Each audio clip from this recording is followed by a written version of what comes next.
cup at a time. A thin stream. It's supposed to be thin stream. Blend it really well, or you'll burn. David, that's not right. Okay, well, that's because I'm ladling and stirring at the same time, and you're just standing there. Now is not the time to lose focus, darling. This was your idea. You're the one who allegedly made the enchiladas. Yes, so try to keep up. Okay, next. Now's the time to sprinkle in the chili pepper flakes. We've already done that. What number are we on? Oh my god, is this not your mother's recipe? Yes, and now I'm passing it on to you. So try to keep up. Next step is to fold in the cheese. What does that mean? What does fold in the cheese mean? He folds it in. I understand that, but how do you fold it? Do you fold it in half like a piece of paper and drop it in the pot, or what do you do? David, I cannot show you everything. Okay, well, can you show me one thing? Here's what you do.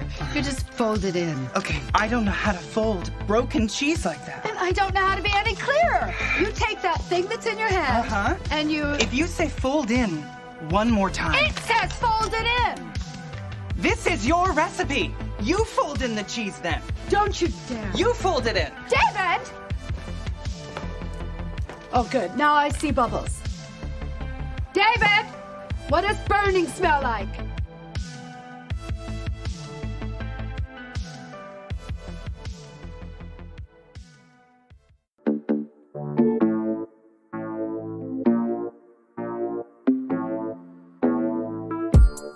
Hey, what's up, everybody? This is Dave. Thanks for joining Bob and I for our podcast, Thriving in Dystopia. And even though we always try and be professionals, sometimes we swear. So just know that going in. Welcome back, everyone. Part 2 of the Revolutionary Poets Book Club. And we are talking about the second half of the book, Having and Being Had by Eula Biss. We've got myself, Bob Maisler, podcaster extraordinaire Dave Maisler Peachtree, future Dr. Mike Bishop, and last but not least, master of the green room, poet himself, Dan Cantrick. So just a quick rehash. Last conversation, we touched on consumption and work, talked a lot about class, talked a lot about how do we live ethical lives in capitalism. Got to a point of sort of, I remember Mike talking about taking a veganism perspective, harm reduction. You know, you can't help but, kill and living in this world or like contribute to systems of violence, but you can reduce your you can be conscious of that and intentional within those systems. I like that. And I think we can explore those again. This week, we have the last 2 sections, investment and accounting. So there's a lot to get after here. I think I'll just start us sort of in the investment section in the broad category. She talks a lot about art and what it means to produce art in capitalism, who gets to do it, like what does it take, touching on like Virginia Woolf having privilege to have a room without a view, or a room of her own. And like, yeah, what work does art do in the world? So, lads, you can take that any which direction. You can pivot hard left off that if you want. But I'll open it up with that. Like, how did that resonate with you? We have some artists here. And yeah, anything in those sections that really piqued your interest? Yeah, I'm just thinking about this struggle that, I think all of us, all 4 of us are, artists in some form or fashion, but we don't make at one point she's examining like the gift economy in relation to art, and that like how most of the poets she knows give their work away and their day jobs are like teachers or bartenders. And this goes to like her like further examination of what we value or how we define value. in this world, in this economy, in this country. And I just think it's like something that I was really, what's the word? I was agitated. I was fired up. I was like pretty, something that like provoked me a lot was the fact that there's not like a value to like the poetry I write in this society that then allows me to like have shelter just because I write poetry. But there's like cryptocurrency, which is a completely like made up thing that definitely exists because it's quite bad for the environment. Not to mention NFTs. NFTs, there you go. Like all these alternate currencies that have value. And they're these like things that are A, hard for me to fathom and wrap my head around. And B, they don't give me any sort of like emotional, or psychological response the way something like a painting does or poetry or a great novel or something. And it's just, it was the sense, I just like maddened by it, I guess.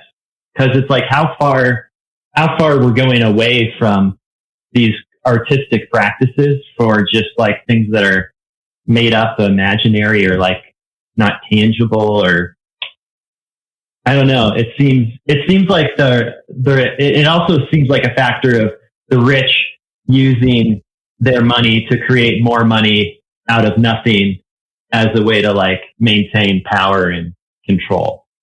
And I guess in that way, like the art we do, like poetry and stuff like that, is a subversive way to fight back against this system. But this is what was coming to my mind when you were talking about art, Bob, and I was thinking about her conversations on value and incomes and how we justify like whether something has value to then contribute to income versus the earned income, which she describes as like vanishing or not existing anymore. There was that one artist. I'm gonna jump in and think about. I think it might have been the last section. It wasn't necessarily investment, but Eula talked about the artist who sort of documented her like interaction with money using art, and like the amount of time it took to, I think, like for every dollar that her house cost, she like wrote the number out and like made a piece of artwork out of it. And then when she sold that piece of artwork, she like made artwork out of the like transaction with the person. And like, so her art became like a representation of investment like making money. And I found that to be like the most boring artwork I could imagine. I know it's like the concept is really clever, like the concept in and of itself, but I feel like, and I mean, art can be so many different things, but I just remember being like, oh man, I feel like, I think it's cool that she's like really like connected to like the number in some way of the amount that she paid for her house. But I would hate to have that piece of artwork hanging. It's like as bad as an NFT for me. I don't know. That was like the one, when I think about art in this book, that's like one of the big things that came up, and I can't even remember her name. So maybe one of you guys can help me with the name of the woman. I know that there's not a lot to build off that, but I think that, you know, as we are talking about this book, like it's these little short, like poems almost on capitalism. I feel like it's kind of nice to be able to jump all over the place, and just not necessarily have to respond, because sometimes it's like, yeah, you can just like take it for what it is anyhow.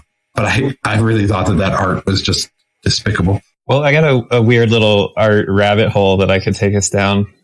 I got a lot of stuff to say about the investment section, so we'll come back to that at some point. But I loved the start of part 4. where she's like getting into a cab, and this cab driver asks her, what do you think of art painted by elephants? And this reminded me of, I don't know, I just had this like kind of pseudo obsession with abstract art, and like the idea of a gallery where you have art that's painted by children, art that's painted by elephants and monkeys, art that's painted by like world-renowned masters, and then art that's painted by artificial intelligence. And like, you just don't label any of it. And like, what kind of experience would it be like to go in there and try to pick these things apart? Or, you know, because with abstract art, there's often not a lot of ways to tell. And I think she mentions, she says, if you're asking if I think it could be beautiful, I tell him, then I think it could, even if the elephant had no intention of making something beautiful. But if you're asking if abstract art isn't really art because it could be made by animals or children, then that's another question. I just felt like that was it's a provocative idea to think about, especially the artificial intelligence one, right? Because when you can program a computer to make paintings, then we're getting into the realm of almost like NFTs of artificial intelligence. And yeah, it's bizarre. I mean, there are natural language programs that write poetry. Google has a AI program that writes novels and screenplays, and you feed these things enough text and then prompt them to create something, and sometimes you get quite hilarious results. But maybe similar to abstract art in the arena of surrealist poetry, maybe a machine could eventually spit something out that we couldn't tell was written by a machine. Food for thought. I think I can go off that one. Yeah, I love that, because it like, and what all three of you are saying is like, what is art and who gets to define it, I guess, is an interesting question. That Dan sort of hit on, like, is it the like elite class who say, oh yeah, this is worth $100 million, so that's art.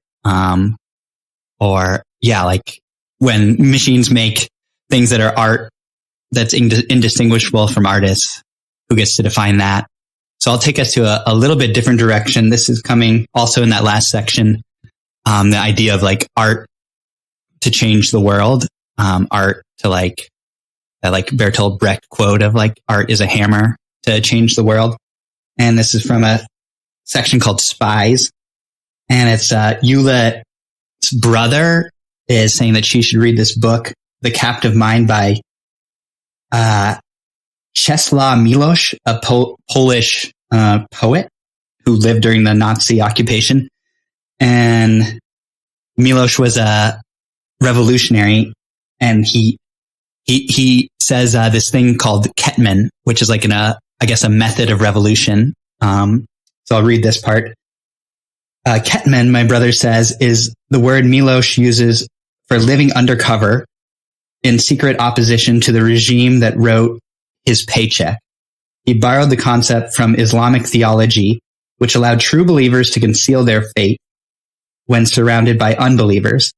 For Miłosz, Ketman was something like the art of passing. To say something is white when one thing is black, he wrote. To smile inwardly when one is outwardly solemn. To hate when one manifests love. To know when one pretends not to know. And thus to play one's adversary for a fool, even as he is playing you for one. That's the game of Ketman. And so I think this can happen with art. I think art can, like you can disguise subversive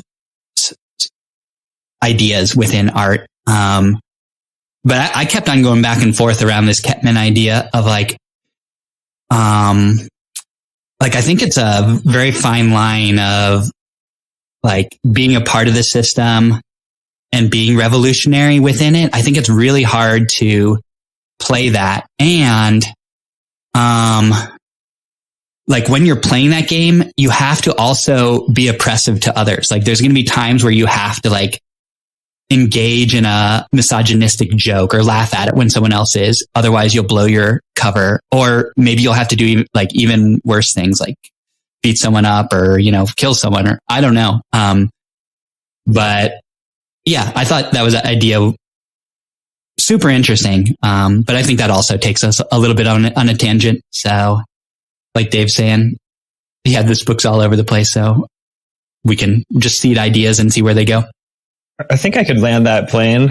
You talked about how we're kind of like always complicit, right? The system makes us do things that we don't want to do. This will jump us back into the very beginning of section 3, where she's talking about Melville's Bartleby the Scrivener.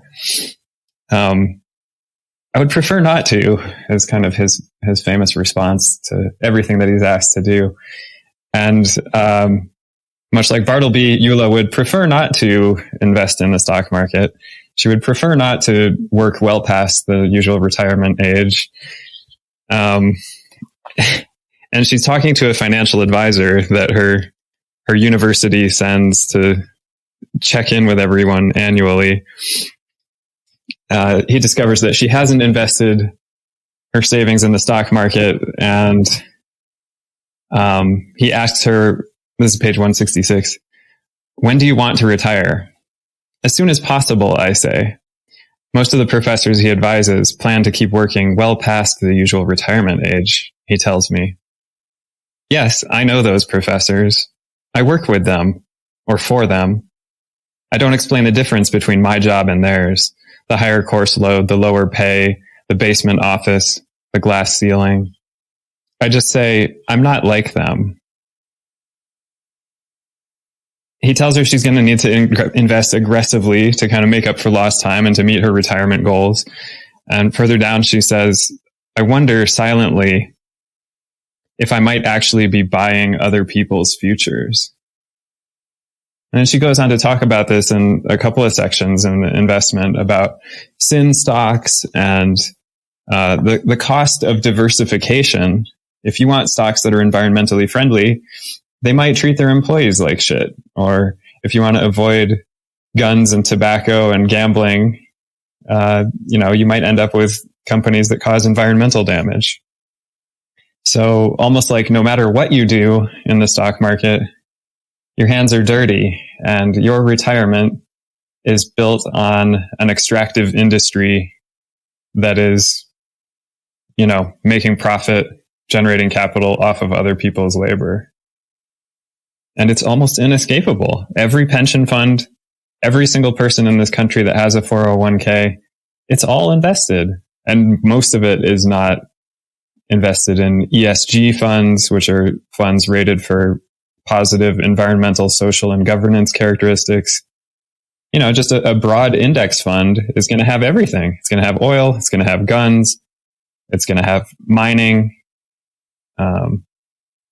So this notion of being able to buy back our time from the capitalist system that demands that we pour in 40 years of our lives, in order to ever get free from it, we have to do it on somebody else's back. Dang. I like that comment a lot, Mike. And it strikes a chord with me. I'm a state employee being a teacher, and I feel like any state employee in the state of Colorado is part of this thing called PARA. I don't know exactly what it stands for, but retirement account. And that is managed by a group of people that are investing that money in other people's futures. And that is definitely a sense of theft that feels real to me. And yeah, I was just to lead it back more towards investment and away from accounting and art. And it's okay if you have more comments on that, Dan, because I skipped stack again. But I guess the idea of investment that I don't know if it was Biss or if it was Graeber, one of them, talked about how like investment is basically using money to make more money, right?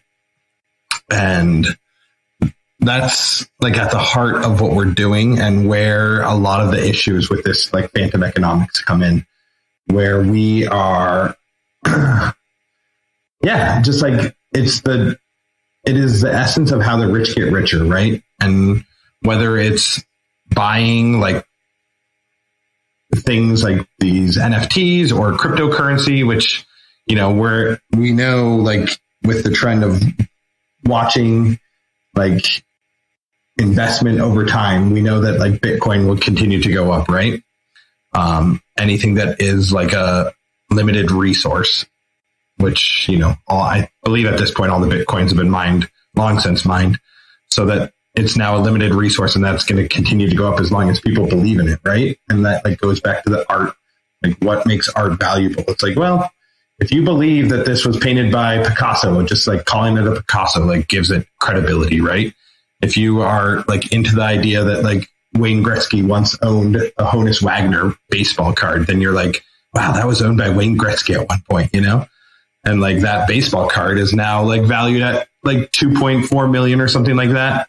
And these like, I don't know, I've probably said this at some point on the podcast, but like, I remember doing a lesson where we were just talking about valuable things and in my classroom. And I just remember like one of the kids in my classroom was like, I don't understand why this has value. Like, why would anyone pay like $7 million for a stamp because it has like an upside down plane on it? Like, I can't understand that. I'm like, well, it's valuable. There's only like a certain amount of these, and like trying to justify that. And it's just like, but like nobody can buy into that value except the uber rich. And just like even the little things like buying into a para account, right? Is like the idea that you have to be a teacher or a state employee for X number of years, and you're buying into that account over time. And then in the end, you're going to end up with, I don't know, retirement, which is like such a gift, but it's also like nobody ever thinks to analyze where that comes from and what that means, I guess. But anyway, yeah, I like that. It struck a chord with me, like everything you said.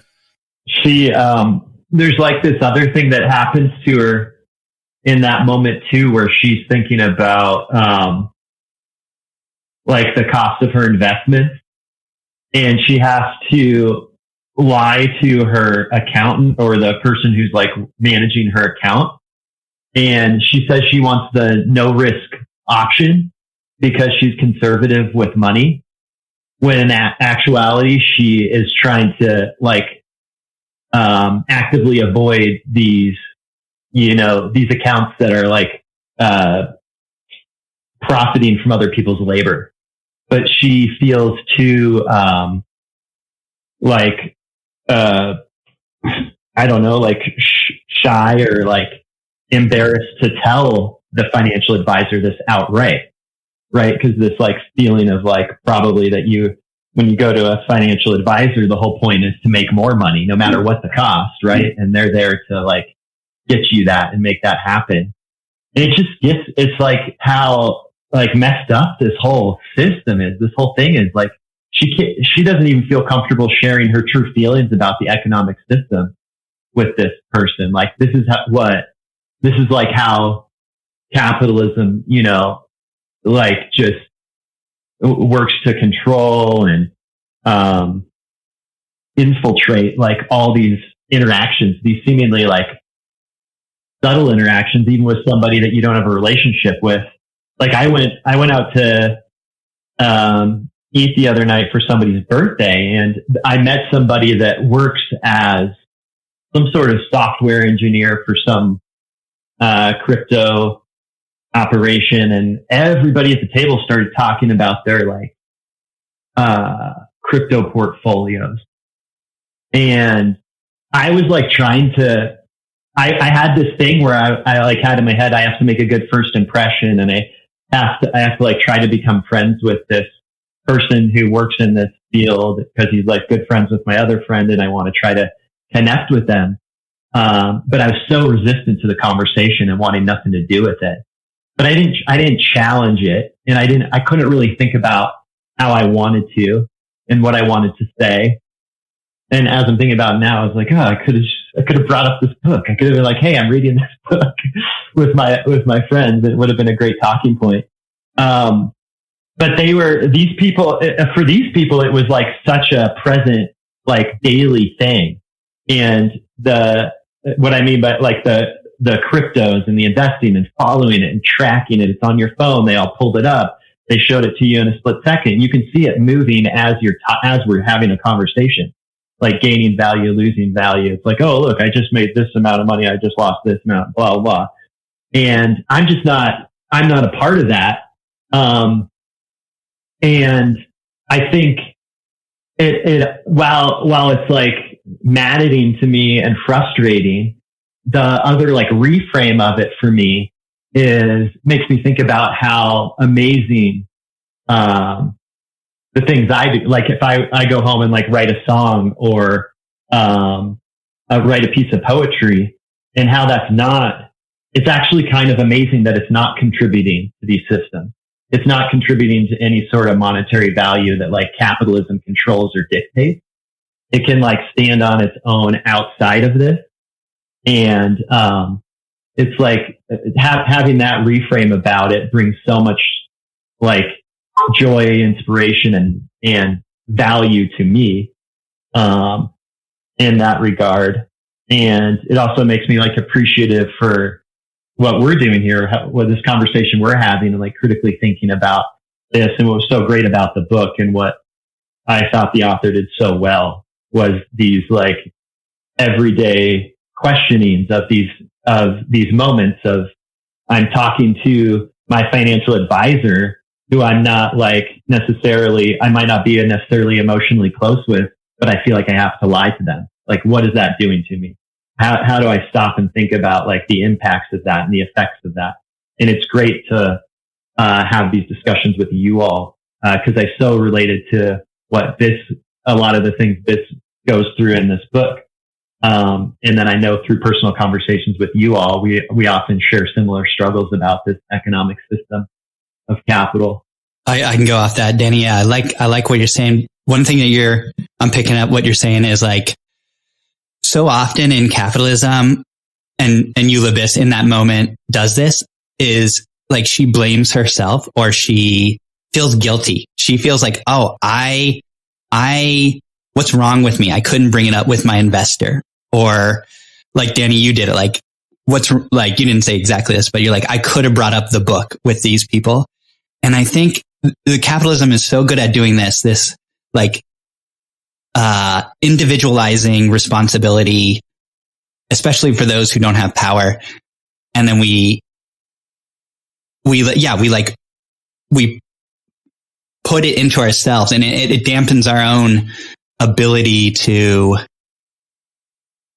either fight or just, it sort of kills us. It like slowly kills us. And so what you're saying is like, when we can talk about this, we can make it more collective. And yeah, like when we can be vulnerable and share like, I messed up in this way, or I feel like that. And like just saying that, we can see like the roots of capitalism within these things that we blame ourselves. So I really respect that, Danny. I appreciate that. I will also say that like, thinking about this, like, can we do anything to affect capitalism as compromised as we are?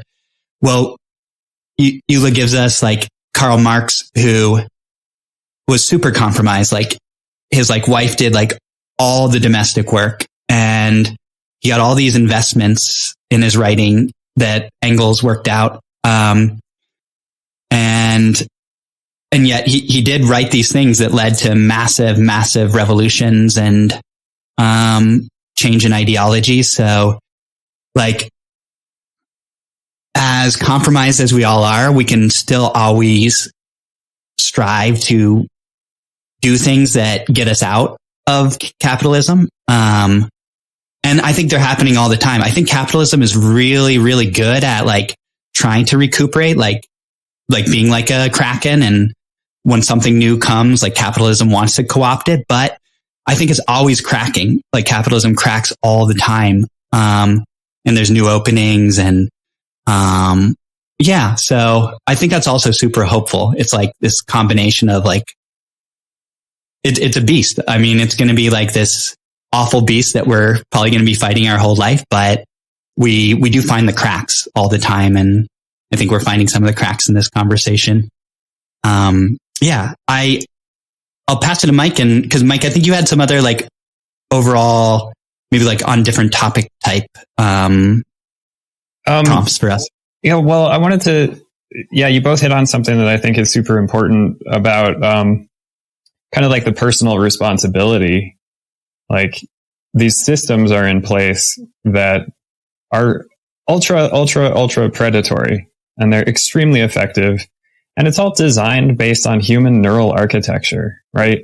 Danny was talking about these guys busting out their crypto accounts on their phones, and like the gamification of investing where you have this app and you're tracking it and you get so plugged into it that you check it 50 times a day and you get these little dopamine hits every time your value goes up, and you have this kind of like fight or flight response when your value crashes. So technology companies and financial institutions are quite literally like getting us addicted to financial gambling. And Eula Biss says like, investment is no bigger sin than gambling, in her opinion. And this is just like how our biology works, is like when we put something at risk and we succeed and get some type of reward for it, it triggers the dopamine reward cascade, and it gives us like these reinforcing behaviors, like a variable ratio reinforcement. The slot machine reinforcement pattern elicits the strongest behavior from humans or animals. So when you're picking crypto coins, you know, if you throw $100 into 10 of these different coins that no one's ever heard of, and one of them goes up 500%, you know, you start to get hooked on it. And that's what capitalism does. That's what unearned income does. When you put your money at risk and have it, you get financial gain from that. It just becomes kind of like a habitual pattern, whether that's investing in properties or investing in stocks or crypto coins or whatever it happens to be. And the important thing to note is like, this is the way the system is designed. And the people who are designing these apps and Robinhood and whatever else people are using to trade stocks and cryptos on their phones, like they know that. They want you to get addicted and to spend as much of your time doing this as possible, because they're shaving tiny bits of money off your transactions, or they're making interest off the money that's in your account. So it's always good to remember, like, whenever any app or product or service is free, you're the product.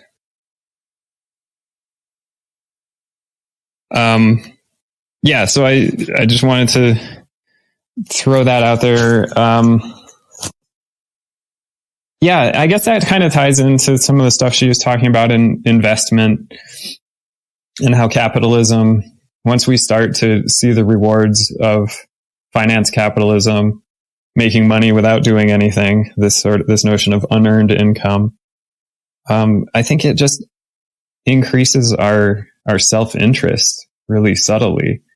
So we think that, like, by risking our money or by working hard to save up to buy a house, which is really something that you're borrowing, right? Your down payment is leveraged 4 times over at least. We think that we deserve it, and that kind of like makes us less likely to recoil from these types of investments. And of course that happens to her as well. She's talking to the financial advisor about aggressive investing, and she says, I decided I was going to call him and tell him I didn't want to be aggressive anymore. And then she says, I thought about it and then I didn't. So, you know, even for her, this person that's going through this really introspective inquiry into her finances and her privilege, to just relent and be like, okay, yeah, I'll let this dude, this vampire capitalist do what he wants with my money so that I can retire early. So yeah, I think that'll plug us back into some of the stuff in section 3. If anybody has a little essay in there they want us to look at.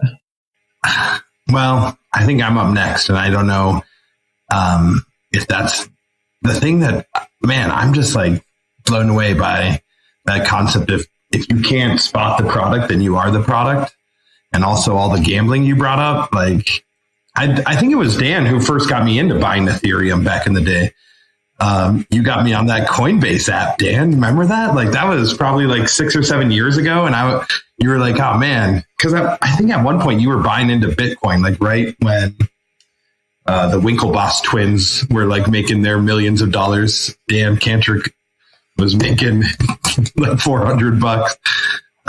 But yeah, that not only, I guess that like dopamine that you're talking about can also really play an effect with owning a house too, Mike. I feel like there's that idea, like this whole book started, like to go full circle, this whole book started with us thinking about, first of all, Eula Biss is buying her house and that's why she's reflecting on it. But like the reason we decided to read this book was we had that conversation, me, you, and Dan, talking about me and Dan being homeowners.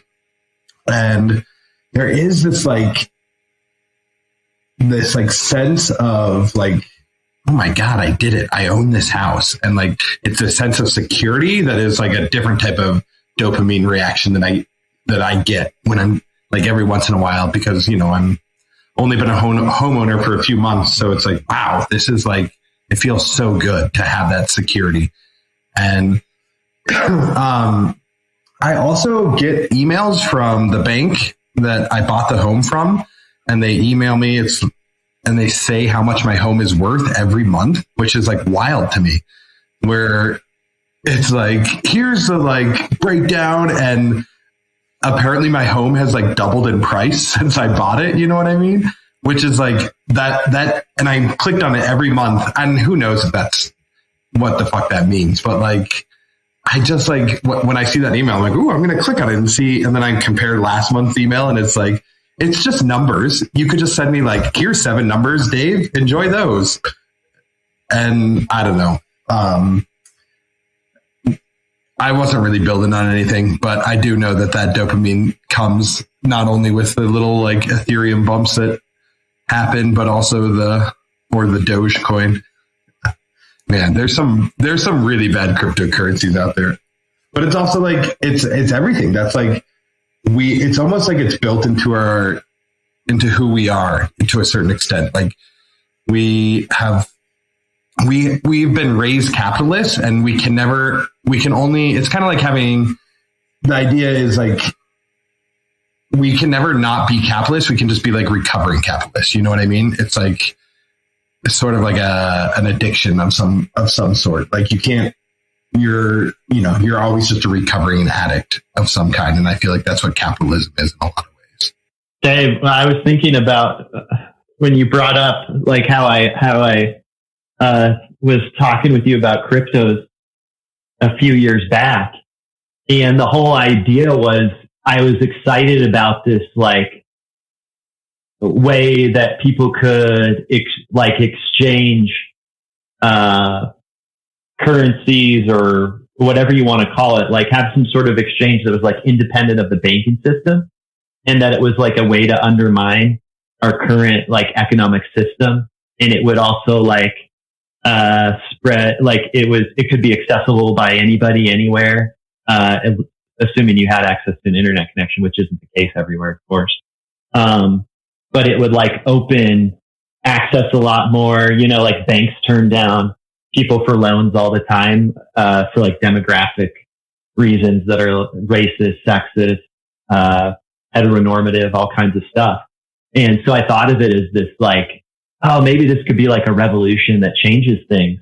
And it has totally, like with the gamification, with the like billionaires that hopped on board and like kind of took control of things. And then the way these now like mutual fund millionaires and stuff have also taken it. It's totally changed and become this thing that is like, I mean, I actually can't even say that with full confidence because I don't really understand or know these things that well. I just like had like examined it a little ways back and thought of it as this great thing. But when I start to see like, oh, Elon Musk crashed Dogecoin today, it's like, okay, well, so much for that, you know. But it's also, I love this. I love Bob's phrase of cracks in capitalism all the time, and just like looking for those ways and looking for those things. So I find a lot of hope in that, and that's going to be like my observation for the next couple of weeks. Like look for the cracks and label them and attune to them and be attentive when they happen.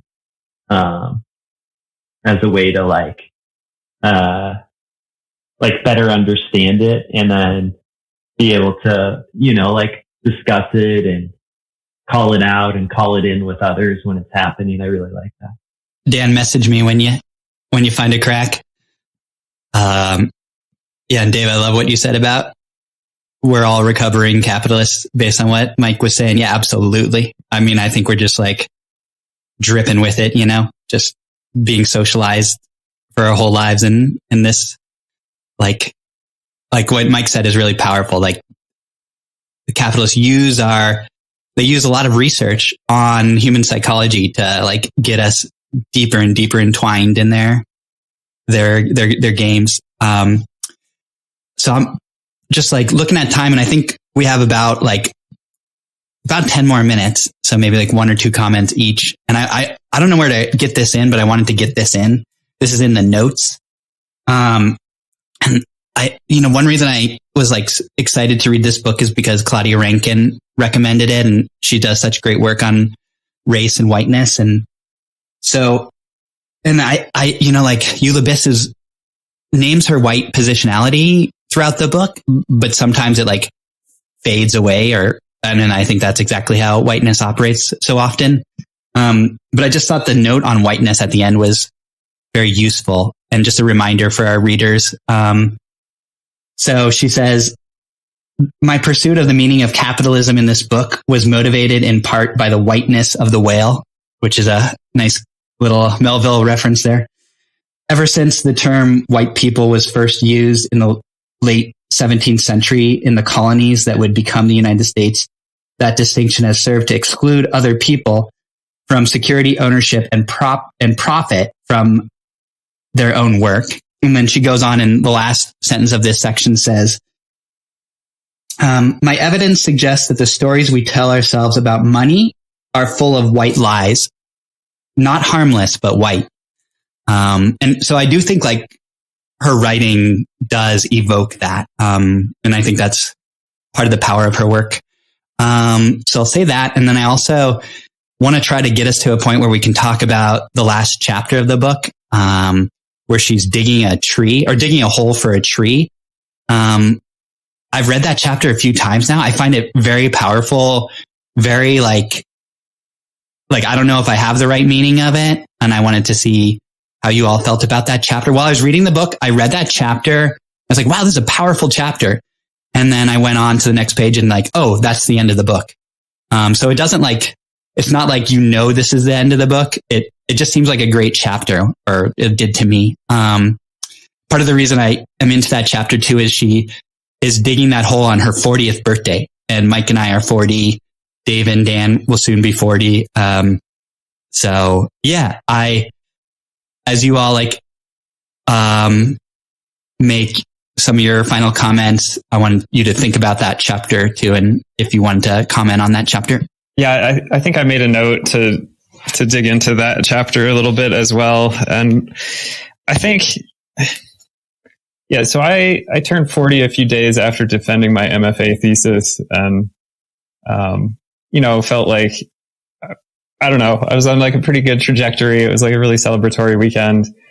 And then since I've graduated, I have essentially been buying myself time. And this is a thing that she talks about quite a bit throughout the book.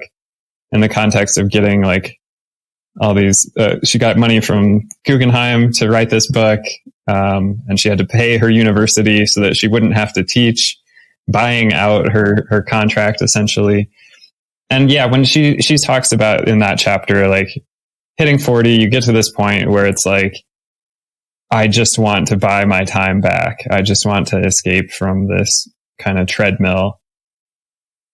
And yeah, I mean, I definitely feel that too. Like, there are more important things than work. There are more important things than your investment portfolio. There are more important things than looking ahead to retirement. I'll throw it back to one section a little bit earlier in the book where she's talking about people who choose a life of precarity. She writes, some people choose their precarity, evidence that precarity is not just a condition of our time, but a response to it. The precariat includes people who have foregone stable employment and retirement savings for temp work and travel and an uncertain future. Their very existence is unsettling, suggesting, as it does, that there might be something worth more than security. And I've felt that my entire life, and I've lived that for a very long time. And to finally be in a position where like I'm no longer experiencing that precarity, I'm definitely feeling the role of like being a class traitor and like using my art to completely subvert all of these systems that allow me to be comfortable right now. So yeah, that's something that I hope I can kind of cling to and keep reminding myself of. Peter Singer has suggested that donating all of your salary above a certain point is like the only ethical response to a capitalist world. I don't know if I don't have any stable income at the moment, so I'm not there, but I'll continue to try to find ways to use my resources and privilege to undermine this system. So I think that's what her last chapter is about. It's like getting her time to herself. She tells her neighbor she doesn't dig for anyone else. She digs for herself. And she's just sitting there in the mud and the rain, digging her own grave in a manner of speaking. And I think it's a great allegory for the writing life of a professor who's also feels very precarious in her work. Yeah, it does have that sense of digging a grave. But I don't think that's explicit, right? Oh, lost Bob, but that's okay. Maybe he'll come back. I think there's also the idea of the financial hole, right? Like if you're in a financial hole, like that's where a lot of people spend a lot of their time digging money or digging. But I don't think that's exactly what it means. And I remember it's like a form of protest, right? But that's why she digs the hole, like to be away. Well, it looks like we lost some of the audio, but I wasn't really going anywhere too important. Just digging a hole. We're just getting deeper and deeper. So I'll pass my closing thoughts over to Dan so he can save us.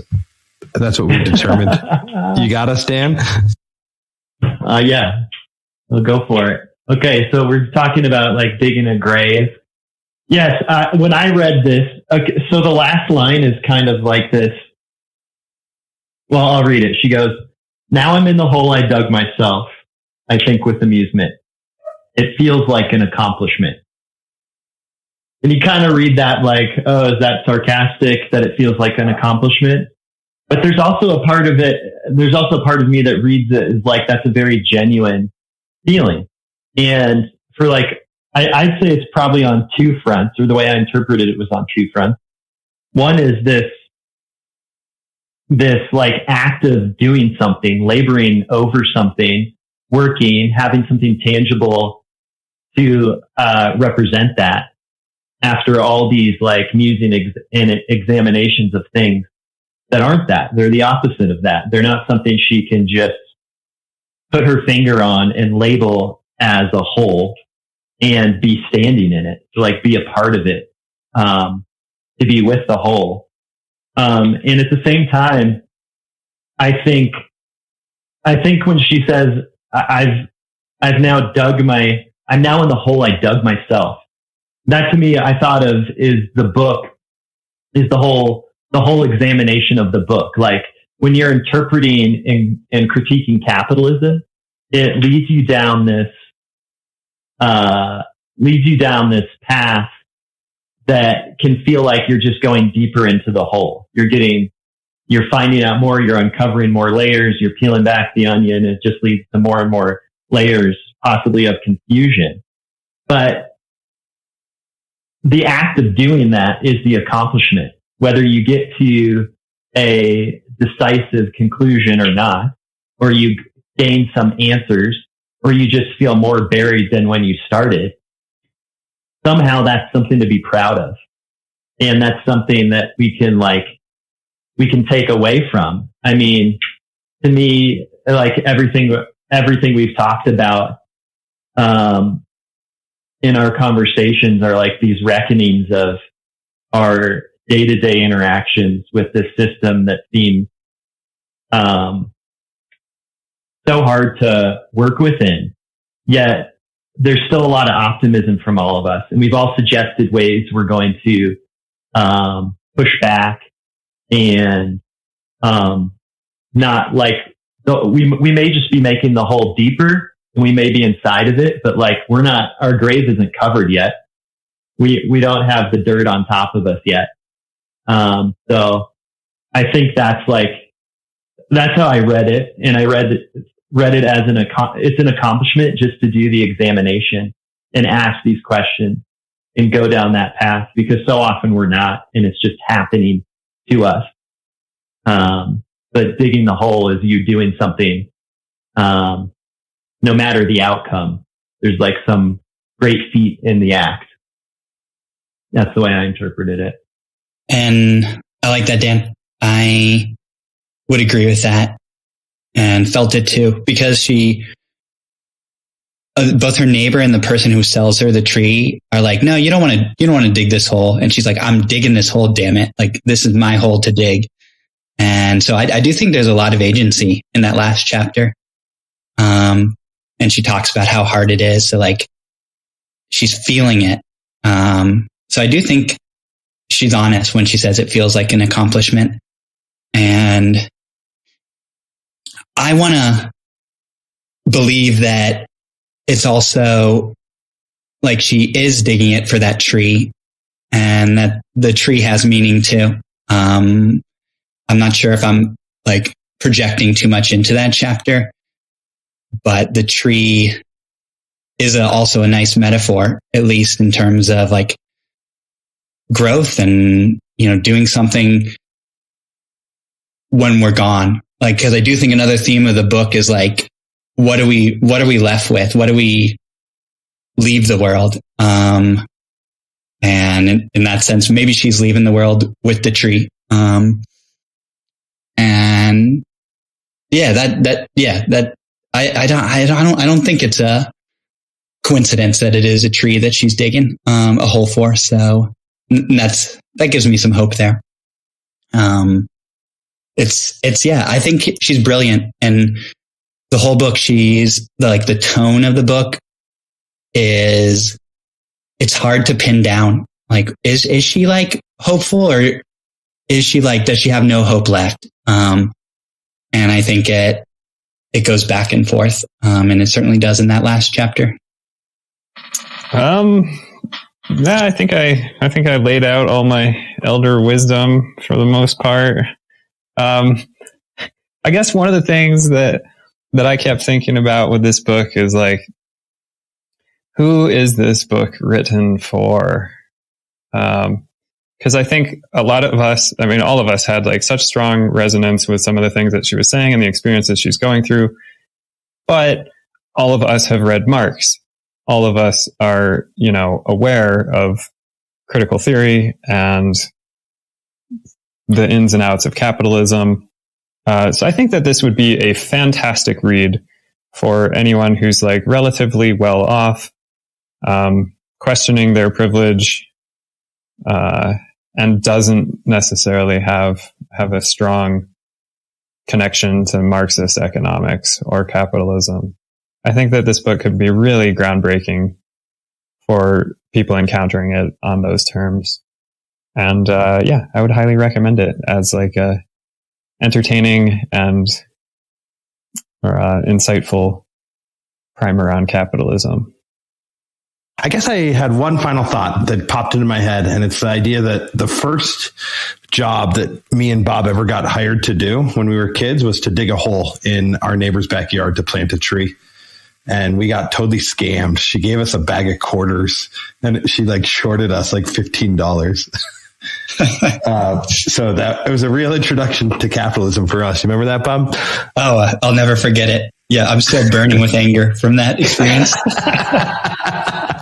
So sometimes digging a hole can be a good agency, and sometimes it can just really make you bitter with capitalism. So true. Great memory, Dave. Thank you. Yeah. All right, y'all. Well, we'll see you next week on Thriving. And thanks, Dan and Bish, for being here and recording with us. Yeah. Great to have the poets with us. Yes. Yeah, it's been fun. Somebody pick a new book for us. What's up, driving crew? Bob and Dave want to take a second to thank you for lending them your ears. They also want to thank the artists for making everything a little more beautiful. The intro song is In Heaven by Drake Stafford. Our audio is edited by the consummate and dexterous Nadir Chayech. Web design by Chris the Mixer Sawyer. And of course, visual art is by the prolific and enigmatic Joe Shine. The outro song to Season 8 is Captain Jacques by Kimaru Crew. Thanks for listening. Aujourd'hui encore, on chante le refrain du pirate acadien.